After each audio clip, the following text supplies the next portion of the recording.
Assalamualaikum warahmatullahi wabarakatuh. Perkenalkan, nama saya Sermelan Dari, mahasiswa program studi Teknik Informatika Universitas Halu Oleo dengan NIM S1S1 25027.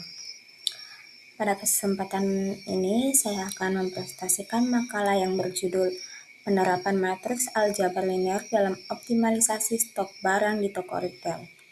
Makalah ini disusun sebagai tugas mata kuliah Aljabar Linear semester 2 tahun 2026. Secara singkat, makalah ini membahas bagaimana konsep-konsep aljabar linear seperti matriks, vektor, serta persamaan linear dan program linear dapat kita terapkan secara nyata untuk memecahkan masalah pengolahan stok barang di toko retail. Dan yang menarik, seluruh model matematis ini akan kita implementasikan langsung menggunakan bahasa pemrograman Python. Saya berharap presentasi ini tidak hanya menjadi pemaparan akademik semata, tetapi juga menunjukkan kepada kita semua betapa relevannya konsep aljabar linear yang kita pelajari dengan persoalan nyata di dunia industri dan sistem informasi modern. Baik, mari kita mulai ke pembahasan. Sebelum masuk ke inti pembahasan, izinkan saya menyampaikan terlebih dahulu struktur presentasi saya. Ada 5 bagian utama yang akan kita bahas. Pertama, kita akan membuka dengan pendahuluan, membahas mengapa topik ini penting dan apa tujuan penelitian saya. Kedua, kita akan masuk ke metode penelitian, di mana kita akan membangun model matematis berbasis aljabar linear. Ketiga, kita akan melihat bagaimana model diimplementasikan dalam program Python secara bertahap. Keempat, kita akan menelaah hasil dan pembahasan dari 3 skenario pengujian yang berbeda. Dan kelima, kita tutup dengan kesimpulan dan saran pengembangan. Nah, sekarang kita masuk ke pendahuluan. Di pendahuluan ini ada latar belakang. Pernahkah kita bayangkan sebuah jaringan minimarket besar yang memiliki ratusan cabang dan setiap cabangnya menjual ribuan jenis produk dengan tingkat permintaan yang berbeda-beda setiap harinya? Inilah kenyataan yang dihadapi industri retail modern. Kompleksitas ini menimbulkan 2 risiko besar yang sangat berpengaruh pada profitabilitas bisnis. Risiko pertama adalah overstock, yaitu kondisi ketika stok barang terlalu banyak, akibatnya biaya penyimpanan membengkak dan modal terbenam pada barang yang tidak terjual. Risiko kedua adalah stock out, yaitu ketika stok habis, ini berarti potensi penjualan hilang. Dan yang lebih berbahaya, kepuasan pelanggan menurun sehingga mereka berpindah ke pesaing. Untuk menjawab tantangan ini, kita memerlukan kerangka matematis yang sistematis dan presisi. Dan secara histori, jawabannya sudah ada sejak lama. Wassily Leontief pada tahun 1936 memelopori penggunaan matriks dalam pemodelan ekonomi melalui model input-outputnya. Lalu George Dantzig pada tahun 1947 mengembangkan metode simplex, sebuah algoritma penyelesaian program linear yang hingga kini menjadi tulang punggung optimasi rantai pasok global. Dari sinilah makalah ini. Pertanyaan penelitian yang kita ajukan adalah bagaimana konsep matriks dan aljabar linear dapat diimplementasikan secara komputasional untuk mengoptimalkan alokasi stok barang pada toko retail multi cabang. Tujuannya ada 2. Pertama, merancang model matematis berbasis aljabar linear. Kedua, mengimplementasikannya dalam program Python untuk menentukan distribusi stok yang optimal, efisien, dan minim biaya. Yang menarik dari pendekatan ini adalah bahwa data stok barang, baik berupa jumlah persediaan, tingkat permintaan, maupun kapasitas gudang, secara alami membentuk struktur tabel 2 dimensi. Dan struktur tabel dua dimensi ini secara matematis identik dengan sebuah matriks. Jika sebenarnya manajer retail sudah bekerja dengan matriks setiap harinya. Hanya saja mungkin belum menyadari secara formal inilah yang akan kita formalisasikan. Selanjutnya representasi data matriks dan vektor. Mari kita masuk ke inti metode. Blok pertama, matriks stok. Apabila toko retail kita memiliki M jenis perak dan N cabang, maka seluruh data persediaan dapat direpresentasikan sebagai matriks S berukuran M kali N.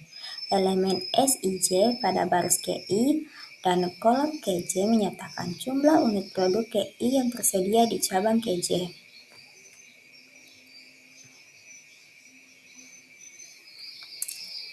Berikutnya, data permintaan konsumen direpresentasikan sebagai vektor kolom D-bar yang merupakan anggota ruang Euclidean berdimensi M. Setiap komponen DI menyatakan jumlah permintaan terhadap produk KI kalau permintaan dicatat untuk setiap cabang secara terpisah. Kumpulan vektor-vektor ini disusun berdampingan membentuk matriks permintaan D berukuran M kali N. Persis sama strukturnya dengan matriks stok S. Nah, pertanyaannya, bagaimana kita tahu cabang mana yang kekurangan stok? Caranya sederhana, kita kurangkan matriks kebutuhan stok R diperoleh dari R sama dengan D dikurangi S. Nah, jika nilai RIJ positif, artinya cabang KJ kekurangan produk KI sebesar RIJ unit dan perlu mengirim tambahan. Sebaliknya, nilai negatif menunjukkan surplus atau kelebihan stok. Secara aljabar, operasi ini valid karena S dan D keduanya merupakan anggota ruang vektor R pangkat M kali N yang sama, sehingga sifat closure berlaku dan hasil pengurangan R juga merupakan anggota yang sama.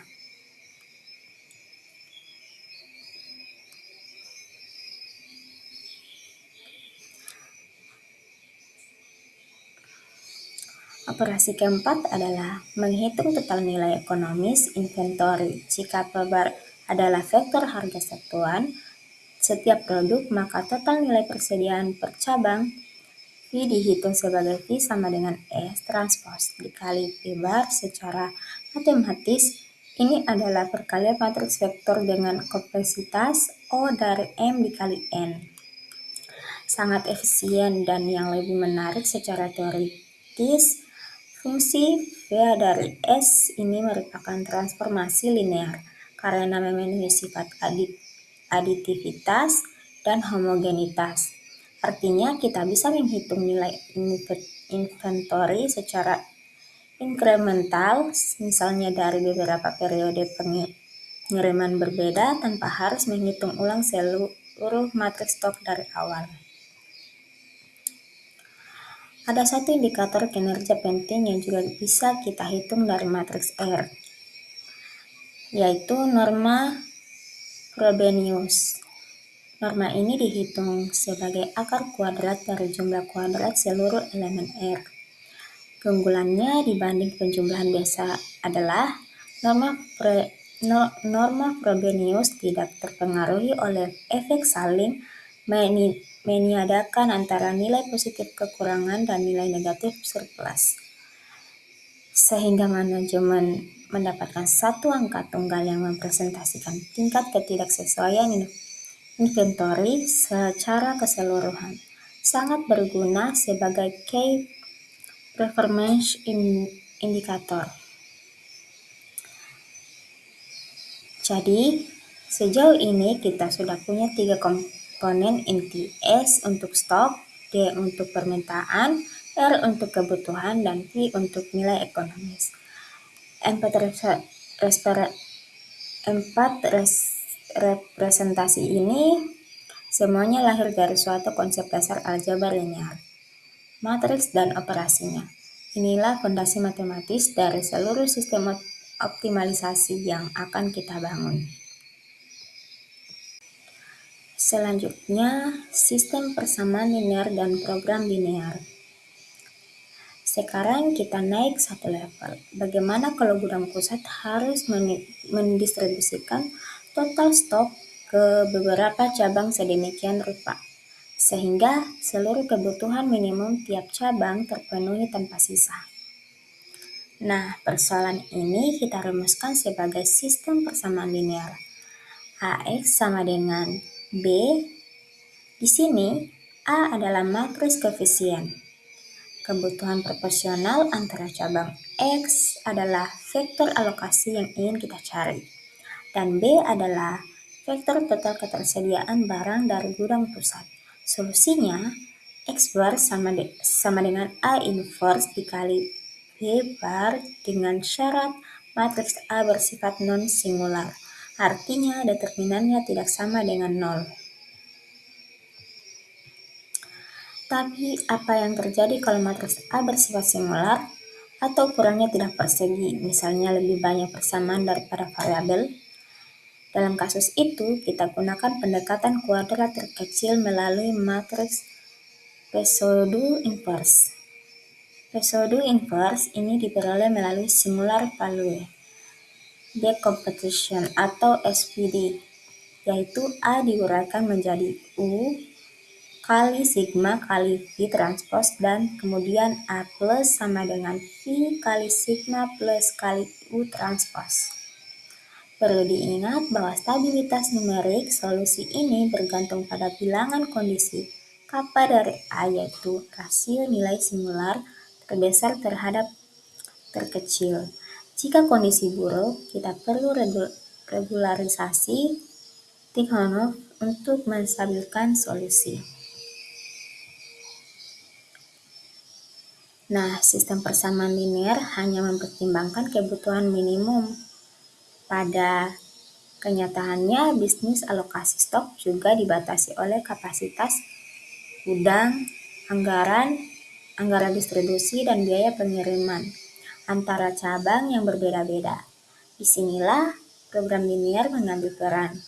Formulasi standarnya adalah minimumkan Z sama dengan C transpose dikali X dengan kendala AX kurang dari atau sama dengan B dan X lebih dari atau sama dengan 0. Vektor C mempresentasikan biaya distribusi per unit.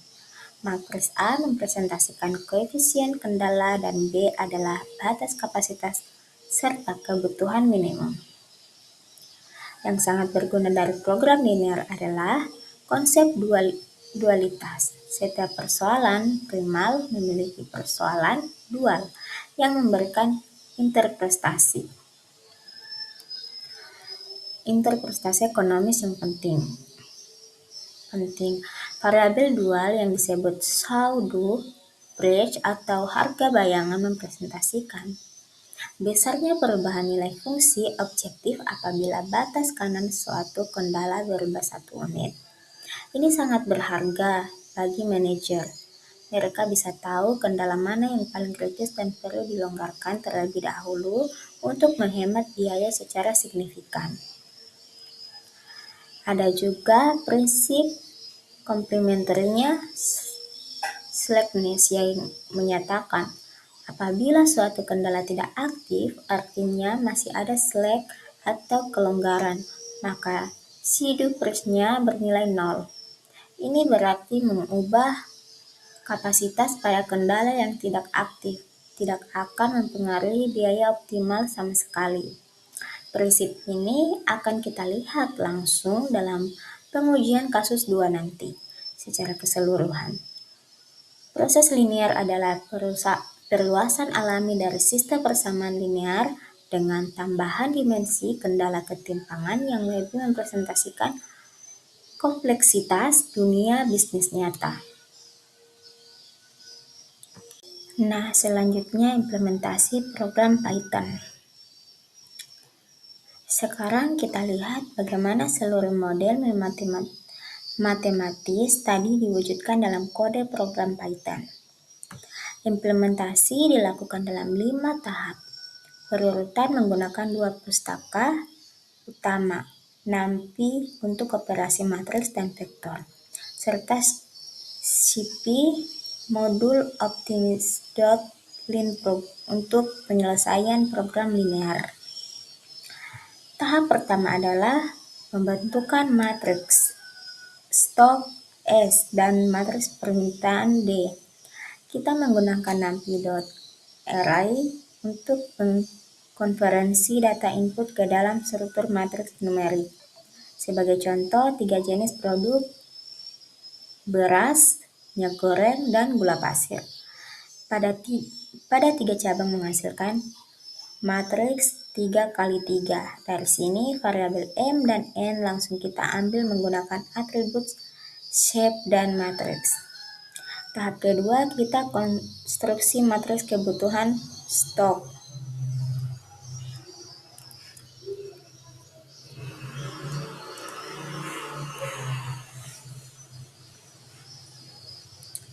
Tahap kedua, kita konstruksi matriks kebutuhan stok R. Dengan perintah R mentah sama dengan D dikurang S, kita dapatkan matriks perbedaan secara keseluruhan. Kemudian kita filter menggunakan numpy.maximum agar hanya nilai positif yang dipertahankan sebagai kebutuhan real. Nilai negatif berarti surplus dan kita catat terpisah. 1 baris. Perintah ini mengkapsulasi operasi aljabar yang tadi kita bahas secara matematis. Tahap ketiga adalah penyelesaian sistem persamaan linear untuk menentukan alokasi distribusi. Kita hitung kebutuhan per cabang dengan penjumlahan setiap kolom matriks R. Lalu alokasi proporsional dihitung dengan membagi kebutuhan tiap cabang terhadap total kebutuhan. Kemudian dikali dengan total stok dari gudang pusat. Secara geometris, ini adalah transformasi panskalan terhadap vektor kebutuhan yang mempertahankan rasio antar cabang. Tahap keempat adalah optimasi program linear menggunakan fungsi linprog dari CP. Kita definisikan faktor biaya per unit untuk tiap cabang, susun matriks kendala AU yang mencakup kebutuhan minimum dan kapasitas maksimum gudang. Lalu jalankan optimisasi dengan metode HGHAS, implementasi interior point modern yang menjamin kompleksitas polinomial. Output yang kita harapkan adalah alokasi unit optimal per cabang beserta total biaya distribusi minimumnya. Tahap kelima adalah fungsi kalkulator parameter aljabar. Fungsi ini menghitung 3 hal sekaligus. Nilai total inventory per cabang melalui perkalian S transpose dengan vektor harga. Rank matriks stok S menggunakan numpy.linout.matrix_rank dan total kekurangan stok keseluruhan. Kelima tahap ini membentuk pipeline komputasional yang lengkap dari data mentah hingga keputusan distribusi yang optimal dan terukur. Nah, selanjutnya hasil pengujian 3 skenario. Mari kita lihat hasil pengujian. Pengujian dilakukan 3 skenario dengan skala dan tujuan yang berbeda. Tabel di layar merangkum ketiganya. Pada kasus 1 dengan skala kecil, 3 produk, 3 cabang, total kekurangan stok mencapai 40 unit dan rank matriks S bernilai 3. Kasus kedua menerapkan optimasi program linear dengan kendala biaya dan kapasitas Pengiriman maksimum 150 unit. Hasilnya optimasi berhasil dengan alokasi optimal 15 unit untuk cabang A, 30 unit untuk cabang B, dan 5 unit untuk cabang C. Total biaya distribusi minimum adalah Rp153.500. Kasus 3 dengan skala menengah 5 produk 4 cabang menghasilkan total kekurangan 86 unit dengan rank matriks 4. Pola menarik dari tabel 1, nilai rank matriks S pada seluruh skenario selalu sama dengan nilai minimum antara jumlah, baris, dan kolom. Ini menunjukkan bahwa matriks S pada semua kasus berstatus full rank. Tidak ada redundansi struktural. Setiap produk dan setiap cabang membawa informasi yang secara aljabar independen satu sama lain. Ini adalah kondisi ideal untuk sistem distribusi. Setiap keputusan alokasi betul-betul berbeda dan tidak saling tumpang tindih. Nah, selanjutnya analisis dan pembahasan.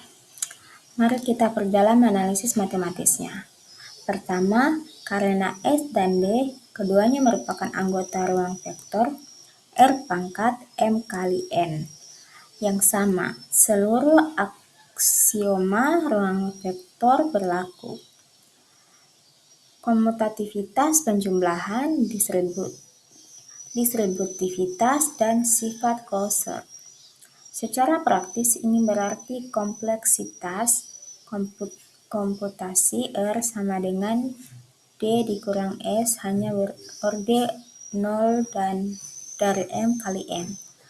Layak dieksekusi secara real time bahkan untuk ribuan SKU.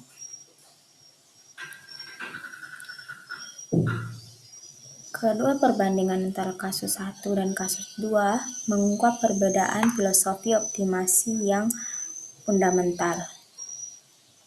Pada kasus 1, alokasi murni mengikuti proporsi kebutuhan adil tapi tidak mempertimbangkan biaya. Pada kasus 2, alokasi turut mempertimbangkan faktor biaya sehingga cabang dengan biaya distribusi lebih murah berpotensi menerima alokasi lebih besar. Selama kebutuhan minimumnya tetap terpenuhi, inilah perluasan yang ditawarkan program linear. Ketiga, tentang rank, matriks dan efisiensi jaringan gudang. Pada kasus 3, rank S sama dengan 4 sama dengan jumlah kolom. Artinya, nullity 0. Teorema rank nullity menyatakan rank ditambah nullity sama dengan N. Jika nullity bernilai 0, tidak ada kombinasi linear antar cabang yang menghasilkan vektor 0. Setiap cabang betul-betul independen. Sebaliknya, kalau ada pengujian lanjutan yang menghasilkan nullity lebih dari 0, itu sinyal bagi manajemen bahwa ada cabang yang pola stoknya redundan dan berpotensi dikonsolidasi. Keempat, tentang shadow breach. Pada kasus 2, kendala kapasitas gudang pusat 150 unit tidak aktif karena total alokasi optimal hanya 50 unit. Slacknya 100 unit. CC complementary slackness shadow branch-nya 0. Artinya menambah kapasitas gudang pusat tidak akan menghemat biaya sama sekali. Kendala yang benar-benar menentukan adalah kebutuhan minimum tiap cabang dan yang tidak kalah menarik. Seluruh model ini memiliki representasi langsung dan dalam sistem informasi retail. Tabel SQL identik dengan matriks S, transaksi POS identik dengan operasi vektor, dan dashboard heatmap BI identik dengan visualisasi matriks R. Sekarang kita masuk ke kesimpulan dan saran. Berdasarkan seluruh perencanaan dan analisis yang telah kita lakukan, ada 4 kesimpulan utama yang bisa kita tarik. Pertama, ada inventory berupa stok permintaan dan harga barang dapat direpresentasikan secara formal sebagai matriks dan vektor. Ini membuktikan bahwa tabel data sehari-hari di dunia retail sesungguhnya adalah objek aljabar linear. Kedua, operasi-operasi aljabar linear, pengurangan matriks, perkalian matriks vektor, sistem persamaan linear, hingga program linear dapat diterapkan secara langsung untuk menghasilkan alokasi distribusi stok yang optimal dan efisien. Ketiga, pendekatan. Sistem persamaan linear menghasilkan alokasi yang proporsional dan adil terhadap kebutuhan, sedangkan program linear menghasilkan alokasi yang lebih realistis karena turut memperhitungkan kendala biaya dan kapasitas keduanya, saling melengkapi, bukan saling mengganti. Keempat, nilai rank matriks stok yang selalu sama dengan jumlah kolom pada seluruh skenario pengujian, mengindikasikan independensi struktural setiap cabang. Sebuah properti aljabar yang memiliki implikasi langsung pada efisiensi jaringan distribusi retail. Untuk pengembangan selanjutnya, ada 3 rekomendasi yang saya ajukan. Pertama,